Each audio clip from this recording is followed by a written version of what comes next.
Kilau emas seolah tak pernah pudar meski telah diterjang zaman. Sejak ribuan tahun lalu, emas selalu menjadi simbol kekayaan, bahkan hingga di era modern seperti saat ini. Sejarah emas terus berevolusi seiring perjalanan peradaban manusia. Mulai dari penggunaan emas sebagai perhiasan di era Mesir kuno, menjadi patokan nilai dolar Amerika Serikat di era Bretton Woods, sampai digitalisasi sebagai emas digital. Permintaan emas tak pernah surut, bahkan di tengah krisis moneter. Justru, kenaikan harga emas terkadang bisa menjadi salah satu indikator terjadinya krisis keuangan. Pertanyaannya, kenapa emas selalu diburu meski harganya tiap tahun kian melonjak?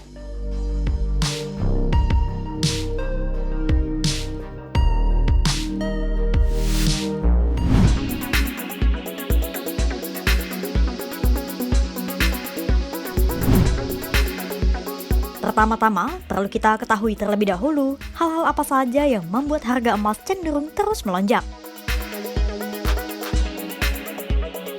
Semakin langka sebuah barang, maka biasanya semakin mahal harga barang itu. Nah, sama halnya dengan emas. Tiap tahunnya, emas yang ditambang itu hanya 2 hingga 3% dari cadangan emas dunia yang ada di bawah tanah. Saat sudah ditambang pun, emas harus melalui proses ekstraksi yang rumit. Itulah mengapa emas dinilai sebagai salah satu aset langka. Sudah langka, permintaan emas juga tinggi. Itulah mengapa harga emas mahal dan terus melonjak. Kedua, lonjakan harga emas terkadang juga dipengaruhi oleh dinamika bank sentral. Bank sentral memegang 1/5 dari seluruh emas yang pernah ditambang di seluruh dunia. Salah satu tujuannya untuk menjaga stabilitas dan kredibilitas sistem moneter di suatu negara. Nah, waktu bank sentral melakukan pembelian emas dalam jumlah besar, harga emas global bisa saja naik. Fenomena itu sekaligus menunjukkan bahwa emas adalah aset strategis karena bank sentral mau membelinya. Ketiga, harga emas global biasanya juga dipengaruhi oleh nilai tukar dolar Amerika Serikat. Di pasar dunia, harga emas seringkali didenominasi dalam dolar Amerika Serikat. Itulah sebabnya, saat nilai dolar Amerika Serikat melemah, harga emas jadi lebih murah bagi pembeli asing. Karena murah, permintaan kemudian meningkat dan akhirnya membuat harga emas cenderung naik. Sebaliknya, saat dolar Amerika Serikat menguat, harga emas biasanya cenderung menurun. Fenomena ini erat pula kaitannya dengan sejarah di era Bretton Woods setelah Perang Dunia Pertama ketika emas jadi backingan dolar Amerika Serikat atau istilah resminya gold standard. Waktu itu, negara-negara sekutu berkumpul dan sepakat menjadikan dolar Amerika Serikat sebagai patokan semua mata uang. Mekanismenya, negara-negara bisa menukarkan 1 ons emas dengan 35 dolar Amerika Serikat. Nah, masalahnya, waktu itu Amerika Serikat mencetak dolar besar-besaran karena harus mendanai perang Vietnam dan program sosial. Imbasnya, jumlah dolar yang beredar terlalu banyak melebihi cadangan emas Amerika Serikat. Amerika Serikat jadi tak bisa menukar dolar dari negara lain dengan emas karena tak punya cadangan emas dan runtuhlah kepercayaan publik pada sistem Bretton Woods. Sejak saat itu, harga emas jadi melayang bebas di pasar dan tak terikat pada dolar Amerika Serikat. Faktor keempat yang terkadang bisa memengaruhi kenaikan harga emas adalah ketidakpastian ekonomi. Saat ada ketegangan geopolitik, krisis ekonomi, dan volatilitas pasar, menyimpan kekayaan dalam bentuk kurs atau mata uang dinilai cukup riskan. Misalnya begini, bayangkan kamu punya uang 1 miliar rupiah di bank. Lalu tiba-tiba Indonesia mengalami inflasi karena krisis ekonomi. Katakanlah inflasinya 10% per tahun. Akibatnya, uangmu memang masih 1 miliar rupiah, tapi daya beli kamu hanya 900 juta rupiah karena harga barang-barang naik akibat inflasi 10%. Nah, beda cerita kalau kamu mengamankan nilai aset kamu di emas. Kasusnya masih sama. Kamu punya aset 1 miliar rupiah dan memutuskan mengalokasikan setengahnya atau 500 juta rupiah di emas. Lalu, Indonesia tiba-tiba mengalami inflasi dan dolar menguat, membuat harga emas dunia naik 20%. Artinya, aset emas kamu yang tadinya 500 juta rupiah otomatis naik jadi 600 juta rupiah karena untung 20% dari kenaikan harga emas dunia dan juga penguatan dolar Amerika Serikat. Itulah mengapa emas sering disebut sebagai safe haven atau menjaga nilai aset bagi investor. Istilahnya, emas jadi asuransi bagi para investor ketika krisis ekonomi melanda. Praktisnya, kenaikan harga emas itu dipengaruhi banyak faktor. Tiap harinya harga emas bisa naik dan turun. Tapi jika ditarik dalam rentang yang sedang hingga panjang, misalnya setahun hingga 5 tahun, trennya cenderung naik. Contohnya di tahun 2020 sampai 2025. Di awal tahun 2020, harga emas per gram masih di bawah Rp900.000. Tapi memasuki bulan Oktober 2025, nilainya sudah menyentuh kisaran Rp2,2 juta per gramnya.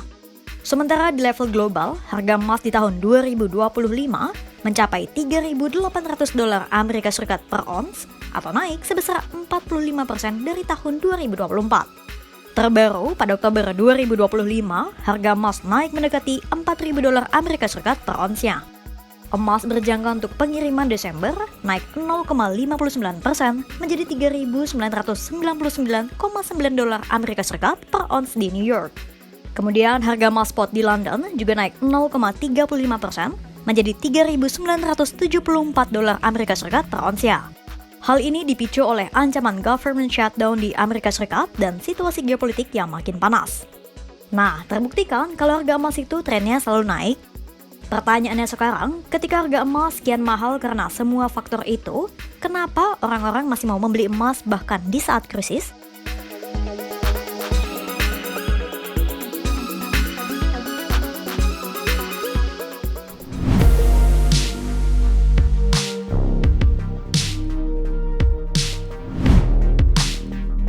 Jawaban kenapa emas terus diminati meski harganya kian mahal sebenarnya sudah terjawab. Karena emas adalah safe haven. Karakter emaslah yang membuat komoditas ini disebut safe haven. Karakter pertama karena nilainya yang cenderung stabil dan diakui secara global, hampir semua negara menerima emas. Kedua, emas tidak selalu dipengaruhi oleh kinerja pemerintah atau perusahaan suatu negara. Alasannya karena nilai emas itu berasal dari kelangkaan alami dan permintaan global, bukan janji atau kebijakan dari suatu negara. Beda sama uang kertas yang bergantung pada kepercayaan terhadap pemerintah dan bank sentral. Ketiga, karena harganya sering naik saat krisis, karena para investor kerap menganggap emas sebagai investasi aman. Alhasil, harga emas cenderung naik saat krisis. Dan keempat, emas tidak bisa dicetak seenaknya seperti uang kertas. Kelangkaannya itulah yang membuat nilainya tahan lama. Nah, selain karena emas bisa menjaga nilai aset, ada juga hal-hal lain yang membuat komoditas ini banyak diminati sebagai investasi jangka panjang. Salah satunya karena likuiditas emas tinggi, alias emas bisa dikonversikan jadi uang tunai ketimbang instrumen lainnya. Pasar emas juga sangat besar dan mudah diakses, sehingga emas bisa diperjualbelikan dengan mudah. Berinvestasi di emas pun semakin mudah karena sekarang bisa menabung emas secara digital.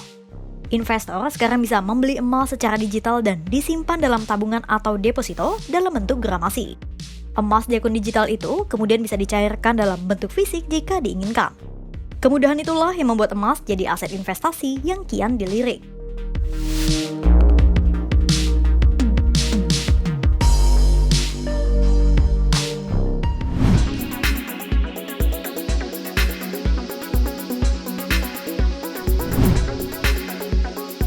Meski demikian, bukan berarti berinvestasi di emas tidak memiliki resiko sama sekali. Sama seperti aset investasi lainnya, emas juga punya resiko meski tidak sebesar trading kripto atau trading saham. Resiko pertama adalah volatilitas harga saham. Dalam jangka pendek, harga emas global bisa naik dan turun.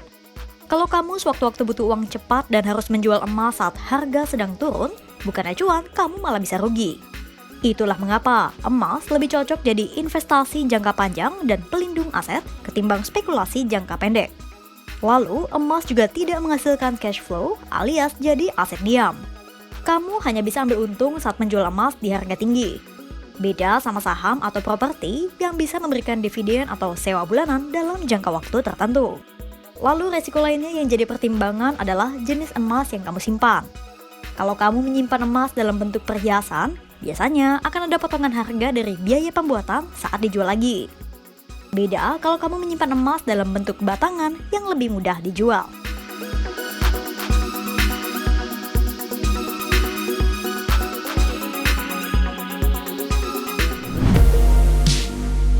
Di tengah ketidakpastian ekonomi, emas sering jadi tempat berlindung bagi banyak orang. Nilainya mungkin naik turun, tapi sejarah membuktikan ketika uang kertas kehilangan daya beli, emas justru tetap bersinar. Tapi bukan berarti emas tanpa risiko. Karena pada akhirnya, investasi terbaik bukan hanya soal apa yang paling aman, tapi apa yang paling sesuai dengan tujuan dan ketahanan kita menghadapi perubahan. Dan yang terpenting, tidak FOMO dan bisa menentukan kapan harus berinvestasi mandiri tanpa disetir oleh sinyal-sinyal dari pihak lain. Jadi, masihkah kamu berminat berinvestasi di emas? Ataukah ada aset investasi lainnya yang menarik untuk dibahas? Coba tulis di kolom komentar ya.